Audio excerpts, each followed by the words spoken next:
দোয়া কুনুত পারেন না বলে যারা ভয়েতে বেতের নামাজই পড়েন না, তারা শুনেন তিনটা কাজ আপনার জন্য রয়েছে।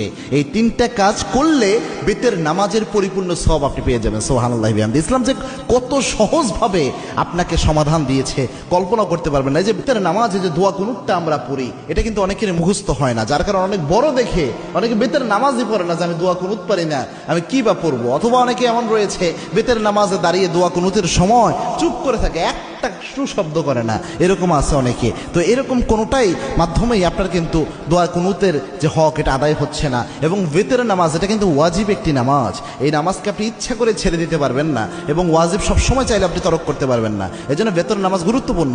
এবং কি আল্লাহর হাবিব সাল্লাল্লাহু আলাইহি ওয়াসাল্লাম বলতেন, ইন্নাল্লাহা বিতরুন ইউহিব্বুল বিতরা, আল্লাহ রাব্বুল আলামিন নিজে বেজরকে আল্লাহ রাব্বুল আলামিন নিজে ভালোবাসেন। সুবহানাল্লাহ। এবং আল্লাহর হাবিব সাল্লাল্লাহু আলাইহি ওয়াসাল্লাম সফর অবস্থায়ও প্রায় সময় চেষ্টা করতেন বেতের নামাজ যেন ছুটে না যায়। আল্লাহু আকবার। এই জন্য বেতের নামাজ মা বোন যারা রয়েছেন, বিশেষ করে আমার যুবক বাবা ভাইয়েরা যারা রয়েছেন এবং আমার বাবাজিরা যারা রয়েছেন, বেতের নামাজে আপনি দোয়া কুনুত পারছেন না, আপনি কি করবেন?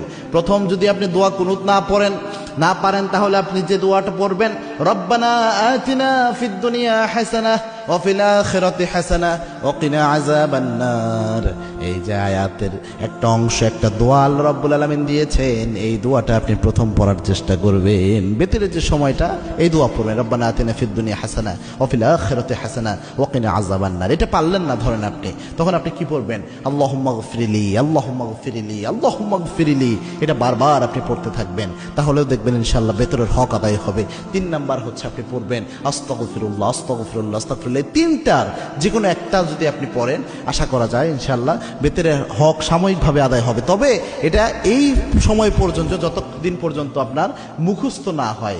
আপনি চেষ্টা করতেছেন মুখস্থ করার জন্য, পাশাপাশি এটা দিয়ে চালায়া যাবেন। এটা আপনি সারা জীবন করবেন, এটা কিন্তু হবে না। দুনিয়ার সব আপনি মুখস্থ করতে পারেন, মাথায় রাখতে পারেন, আর যেটা মৌলিক একটা বিষয় ইসলামের, এটা মাথায় রাখতে পারবেন না, এটা কিন্তু হতে পারে না। এই জন্য চেষ্টা করবেন যত দ্রুত সম্ভব কয়েকদিন রিডিং পড়েন, রাতের বেলায় ঘুমানোর আগে দোয়া কুনুতটা রিডিং পড়েন, দেখবেন ইনশাআল্লাহ আস্তে আস্তে মুখস্থ হয়ে যাবে। আল্লাহ রাব্বুল আলামিন আমাদের আমল করার তৌফিক দান করুন। আল্লাহুম্মা আমিন।